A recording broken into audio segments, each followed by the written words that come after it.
తిరుమలలో కొనసాగుతున్న అపచారాల పర్వం అతిథి వాస్తు కౌస్తుభం అతిథి గృహం వద్ద కనిపించిన మద్యం బాటిళ్లు, ప్రత్యక్షమైన ఖాళీ బాటిళ్లు, బట్టబయలైన నిఘా వైఫల్యం, శ్రీవారి కొండపై మద్యం సీసాలు అని ప్రశ్నించిన భూమన కరుణాకర్ రెడ్డి నిన్న రికార్డు స్థాయి అన్ని ఏపీ గవర్నమెంట్లో అన్ని రికార్డులే అనుకుంటే ఏకంగా ఒక ఆయన ఎవరో మద్యం దాగి గోవిందరాజస్వామి వారి ఆలయం శిఖరానికి ఎక్కాడంట. ఇది ఒక విచిత్రంగా ఉంది. సో అలాగే ఈ మధ్యకాలంలో జరిగినటువంటి అనేక ఘటనలు, శివలింగం ధ్వంసం కానీ ఇవన్నీ కూడా మరి ప్రభుత్వం ఏం చేస్తోంది? మరోవైపు గంజాయి కూటమి, ఇదంతా కూడా గంజాయి కూటమిగా మారిందా? ఏపీ అంతా గంజాయి ఇదవుతాం. అలాగే బీజేపీ ఎమ్మెల్యే ఆదినారాయణ రెడ్డి కుమారుడు డైరెక్ట్గా ఇక్కడ హైదరాబాద్లో పట్టుబట్టడం, ఇవన్నీ ఏ పరిణామాలు సూచిస్తున్నాయి? అభివాదం చేస్తూ కొండగట్టు అంజన్న రుణం తీర్చుకుంటున్నానని ఏపీ ముఖ్యమంత్రి గారు ఇక్కడేమో అప్పుడు కేసీఆర్ గారిని పొగిడారు, సరే ఇప్పుడు రేవంత్ రెడ్డి గారిని పొగుడుతూ కూడా వ్యాఖ్యలు చేశారని వారు సోషల్ మీడియాలో వచ్చింది. అసలు ఈయన కొండగట్టు కారుపై నుంచి అభివాదం చేస్తున్న పవన్, ఇది ఎక్కడ కూడా అండి? ఈ 3 పాయింట్ల మీద మీ కామెంట్ చెప్పండి. మనం మేజర్ ఆఫీసులోకి వెళ్ళడానికి ముందు దీని మీద కూడా టచ్ చేసి ఆ తర్వాత వెళ్దాం. పురుషోత్తమ రెడ్డి గారు చెప్పండి. 1 తిరుమల అపచారాలు, 2 కొండగట్టుకి పవన్ కళ్యాణ్ గారు వెళ్ళిన తీరు, ఆయన ఎక్కడికి వెళ్ళినా కారు మీద కూర్చోవటం ఏంటి, ఆ తగలబోయాయి తప్పించుకున్నాడని మళ్ళీ వచ్చింది సంతోషం అంతవరకు. కానీ అసలు ఎందుకు ఇట్లా చేస్తుంటారు? మరి ఏపీలో జరుగుతున్న ఈ అనాచారాలనండి వాటి మీద ఎందుకు స్పందించట్లేదు ఆయన? ఇప్పుడు కొండగొట్టు ఆలయానికి సంబంధించి, ఆంజనేయ స్వామి టెంపుల్కి సంబంధించి డెవలప్మెంట్ యాక్టివిటీస్లో పార్టిసిపేట్ చేశారు. అంతవరకు పరిమితం అంటే ఎవరికేం అభ్యంతరం లేదు. అక్కడ పోయి ఇక్కడ విపరీత వ్యాఖ్యలు లేదా అప్రయత్నంగా మాట్లాడడం, దానికి సంబంధించిన అంశాలు ప్రస్తావించి పదే చేయడం అనేది రాంగ్. 2 అక్కడ కూడా రాజకీయ విన్యాసాలు, అంటే కారులో ఎక్కడం దిగడం.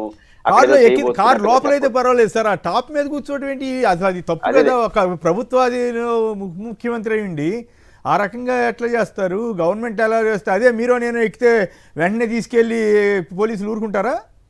అది పబ్లిక్ యాక్టివిటీకి నామ్స్ ఉంటాయి కదా. పైపెచ్చు ఆయన సినిమా సెలబ్రిటీ కూడా, ఆడ ఉన్న భక్తులు వాళ్ళని, అంటే మనం పోయింది ఒక టెంపుల్ యాక్టివిటీకి, ఎందుకు పోతున్నాం ఆ ప్రాశస్యాన్ని ప్రపంచానికి చెప్పడం, ప్రజల్లో భక్తి భావాలు పెంచడం, వీటికి పరిమితమై ఆయన రావాల్సింది. కానీ అక్కడ కూడా తెలంగాణలో కూడా ఏదో చేయబోతున్నట్టుగా ఎంత రాజకీయ విన్యాసాలకి వేదికగా మార్చుకుంటే చివరికి ఇట్లాంటి విన్యాసాలు ముందుకు వస్తాయి. ఇప్పుడు వారు అలవాటు కాదు, ఏ మీటింగ్ పోయినా ఇంకా ప్రతిపక్షంలో ఉన్నారనుకున్నారా, లేదా ధర్నాకు పోతాను అనుకుంటున్నాడు తెలియదు. కానీ ఒక డెవలప్మెంట్ యాక్టివిటీకి, ఒక ఆధ్యాత్మిక కార్యక్రమాన్ని పోతున్నారనే స్పృహలో లేకుండా చేయడం వల్లనే ఇట్లాంటి పరిస్థితులు వచ్చాయని అర్థమవుతుంది. మరి తిరుమల మద్యం బాటిల్స్, అట్లాగే మద్యం తాగి ఎప్పుడైనా మీరు చూసారా మీ ఈ జీవితంలో? గోవిందరాజస్వామి శిఖరం దాకా ఎక్కడం ఏంటండి? వాటి మీద మీ అభిప్రాయం ఏంటి? మీరు చూసి ఉంటారు కదా. ఖచ్చితంగా సెక్యూరిటీ ల్యాబ్స్ అనేది స్పష్టంగా కనిపిస్తుంది. దానిపైన కూడా టీటీడీ చాలా స్పష్టంగా ప్రకటన చేసింది కూడా. ఇంకా మిగతా విషయాలు ఏవైతే వస్తున్నాయో వీటన్నిటిపైన కూడా వారు సీరియస్ గానే స్పందించాలి. ఖచ్చితంగా దీనిపైన సరైన చర్యలు తీసుకుంటారని ఆశిస్తున్నాను. ప్రధానంగా ఈ మద్యం అన్నది పబ్లిక్ గా 24/7 దొరకడమే సమస్యగా ఉంది. వాడు దేనికి పోయాడో చెప్పాడు. ఎర్లీ మార్నింగ్ 24/7 పెడతామనే వచ్చింది విపరీత పోకలు ఇది ఒకటి. అంటే ఎప్పుడు పడితే మనకు ఒక టైం లిమిట్ లేకుండా 10 గంటల నుంచి 5 సాయంత్రం 7-8 కట్ అయిపోయేది గత ప్రభుత్వ షాపులు ఉండడం. ఇప్పుడు ఈ 24/7 వల్ల 24 తాగడం, 24/7 వాడి విశేషణ రాహితంగా పరపవచ్చు. దానికి గుడి బడి ఏం తేడా ఉంటుంది? వాడికి మద్యం అయినా ఇంకోటైనా తాగిన వాడికి స్పృహ ఉండదు. ఆ స్పృహలేనితనం పోయింది. కట్ చేయాలంటే ఇవన్నీ ఏం చేయాలి? ఎంతమంది సెక్యూరిటీ పెడతారు? ఈ గుడి కాదు ఇంకో గుడి ఎక్కుతాడు. పాయింట్ ఏంటంటే మద్యం అనేది కంట్రోల్లో పెట్టుకోవాలి. అది ఒక వ్యసనంగా దాన్ని వ్యాపారంగా మార్చి వచ్చే సమస్య ఇది. ఇప్పుడు ఆడ ఒక టైట్ షెడ్యూల్ సెక్యూరిటీ పెడతారు కొమ్మినేని గారు, ఇంకో పక్క గుడి ఎక్కుతాడు, ఇంకో పక్క దాన్ని ఎక్కుతాడు. సమస్యలని మద్యం కంట్రోల్లో పెట్టుకోవాలి. షాపుల నిర్వహణ అన్నది గత ప్రభుత్వం లాగా ఒక పద్ధతిగా చేసుకుంటే ఇట్లాంటి సమస్యలు రావు. మేము నాణ్యమైన మద్యం సరసమైన ధరలకు అమ్ముతామంటే అడ్వర్టైజ్మెంట్ ఇచ్చుకుంటా ఉంటే వాడు తాగి ఇట్లట్లే పరిస్థితి వస్తా ఉంది. రైట్.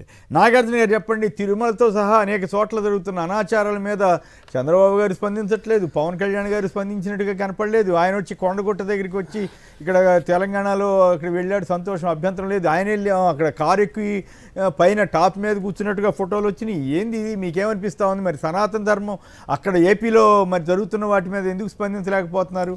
అసలు రికార్డు స్థాయిలో ఇది ఒక రికార్డు అనుకుంటా. ఒక శిఖరం, ఆలయ శిఖరం ఎక్కే మందు కావాలని అడగటం, అప్పటికే మందు తాగుంటాం. సో ఈ పరిణామాల మీద మీరు ఎట్లా స్పందిస్తారు? తెలుగు ప్రజల మనసాక్షి, సాక్షి టీవీ ప్రేక్షకులకు, ప్యానెల్లో ఉన్నటువంటి పెద్దలకు ముందుగా నా నమస్కారాలండి. సరే, ఆంధ్రప్రదేశ్ రాష్ట్రం అనేది పూర్తిగా గంజాయి మాఫియా చేతుల్లోకి, డ్రగ్స్ మాఫియా చేతుల్లోకి, మద్యం మాఫియా చేతుల్లోకి వెళ్ళిపోయింది. వారు ఏం చేస్తున్నారో, వారు ఏ ప్రణాళిక రచిస్తున్నారో దానికి అడుగులు మద్దతు ఒత్తుతూ ఆంధ్రప్రదేశ్ రాష్ట్ర ప్రభుత్వం కూడా వారి తరపునే నిర్ణయాలు తీసుకుంటుంది. ఎందుకంటే గంజాయి వద్దని ఉద్యమం చేస్తున్నటువంటి ఒక పెంచలయ్య లాంటి ఉద్యమకారుణ్ణి చంపేసినటువంటి రాష్ట్రంలో ఉండి మనం గంజాయి గురించి, మద్యం గురించి, డ్రగ్స్ గురించి మాట్లాడుతున్నాం. ఈరోజు మరీ దానికి దేవాలయాలకు కూడా ఆ మాఫియా పాకడం అనేది నిజంగా ఇది ఒక విచిత్రమైన వైఖరి. బహుశా భారతదేశంలో ఉన్నటువంటి ఆంధ్రప్రదేశ్ రాష్ట్రాన్ని దేవుడే కాపాడాల్సి వచ్చింది. సరే, ఇక పవన్ కళ్యాణ్ గారి గురించి మనం మాట్లాడుకుంటే, ఎంత తక్కువ మాట్లాడుకుంటే పవన్ కళ్యాణ్ గారి గురించి అంత మంచిది. ఎందుకంటే ఈ రోజు మనం పవన్ కళ్యాణ్ గురించి ఏదన్నా మాట్లాడి ఆయన వాక్యాల్ని, ఆయన్ని మనం ఖండిద్దామని అనుకుంటే మనకంత టైం ఇవ్వట్ల. ఆయనే గబక్కన మరో ఒక 2-3 రోజులకి తన వాక్యాన్ని తనే ఖండించుకుంటున్నాడు.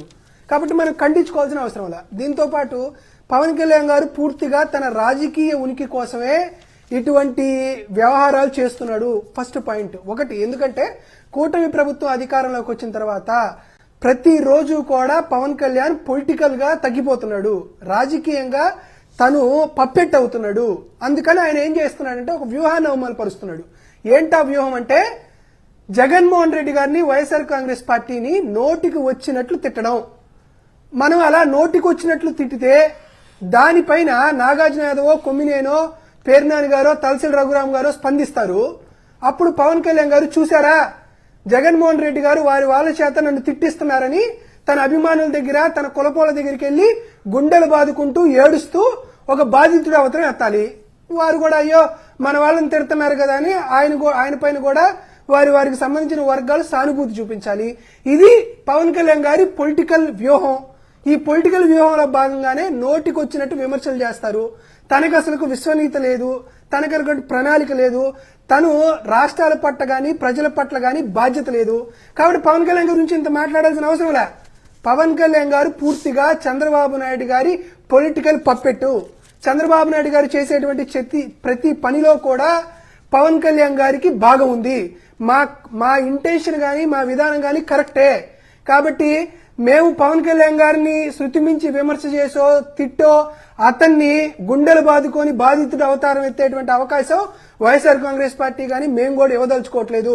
ప్రతిరోజు కూటమి ప్రభుత్వం జరుగుతున్నటువంటి ప్రతిరోజు పవన్ కళ్యాణ్ అనే వ్యక్తి పొలిటికల్ గా భూస్థాపితం అవుతున్నాడు. 2029 ఎన్నికల్లో చంద్రబాబు నాయుడు గారు పెట్టేటువంటి చెయ్యి పవన్ కళ్యాణ్ గారిని రాజకీయంగా భస్మాసుర హస్తం లాగా పవన్ కళ్యాణ్ నిలువెల్లా దహించి వేసింది. కాబట్టి ఆయన గురించి పెద్దగా స్పందించాల్సిన అవసరం లేదు. ఖచ్చితంగా ఆంధ్రప్రదేశ్ రాష్ట్ర ప్రజలు జరుగుతున్నటువంటి ప్రతి విషయాన్ని తమకున్నటువంటి జ్ఞానంతో, తమకున్నటువంటి మేలైనటువంటి ఆలోచనతో గమనిస్తున్నారు.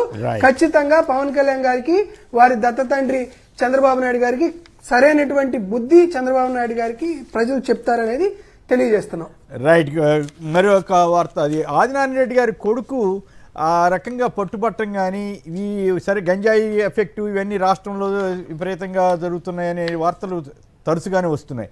సో ఒక ఎమ్మెల్యే గారి అబ్బాయి ఆ రకంగా దొరకడం అంటే అక్కడ అంటే పెద్ద పెద్ద వాళ్ళందరూ ఇటువంటి వాటికి ఎందుకు బానిసలు అవుతారు పురుషోత్తమ రెడ్డి గారు?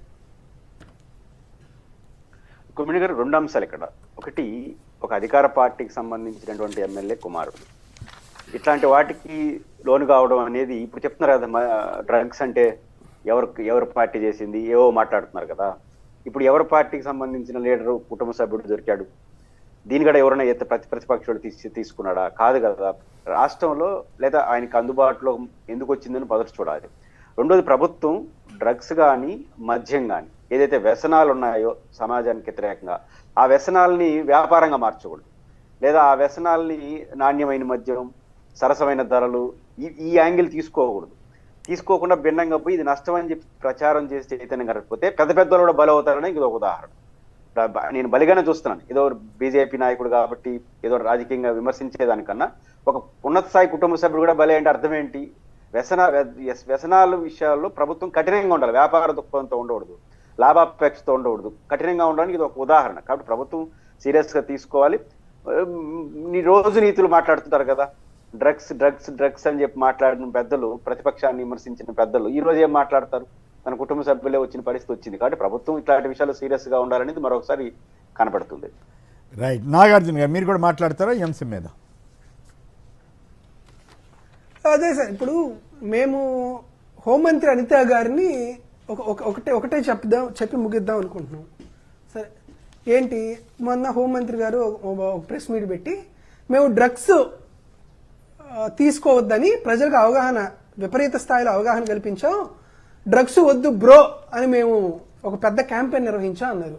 సార్, రాష్ట్ర ప్రజలకు అవగాహన కల్పించడం అనేది పక్కన ఉంచండి. అసలు మీతో పాటు అసెంబ్లీలో ఉన్నటువంటి ఎమ్మెల్యేల కుటుంబ సభ్యుల కన్నా అవగాహన కల్పించిందా ఈ రాష్ట్ర ప్రభుత్వం?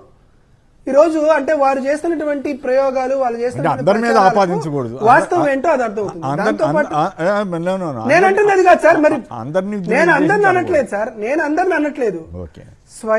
స్వయంగా ఆంధ్రప్రదేశ్ రాష్ట్రంలో కూటమి ప్రభుత్వంలో ఉన్నటువంటి ఎమ్మెల్యేల కుటుంబ సభ్యుల్లోనే డ్రగ్స్ వాడుకోవద్దు అనేటువంటి అవగాహన మీరు కల్పించలేనప్పుడు ఇక రాష్ట్ర ప్రజలకు ఎందుకు కల్పిస్తున్నారు అనేది మా ప్రశ్న.